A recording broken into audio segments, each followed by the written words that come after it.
Hi అండి. అందరికీ నమస్తే. Welcome to SJN garden. ఈరోజు వీడియో ఏంటంటే పువ్వులు ఎక్కువ పూయాలన్నా, కాయలు ఎక్కువ కాయాలన్నా సరే 15 రోజులకొకసారి మనము కంపోస్ట్ గట్ట మన మొక్కలు మొదట్లో ఇస్తూ ఉంటాం కదా!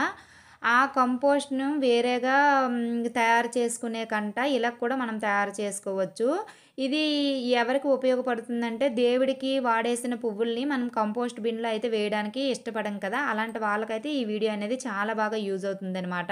నేను కూడా దేవుడికి పెట్టిన పువ్వులనైతే కంపోస్ట్ బిన్‌లో వేయనండి. ఇలాగా ఒక ఎక్కువగా హోల్స్ ఉన్న డొక్కు ఒకటైతే తీసుకుంటాను.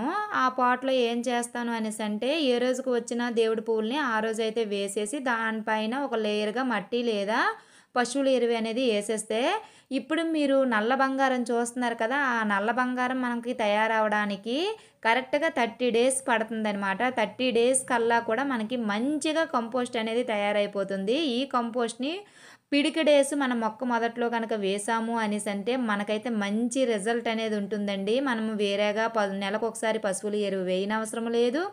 మనము ఇలాగ దేవుడికి వాడిన పువ్వుల్ని వేస్ట్ అయిపోతున్నాయి అనేసి బాధపడనవసరం లేదండి. ఇలా చేసుకున్నామంటే మంచి రిజల్ట్ అయితే ఉంటుంది.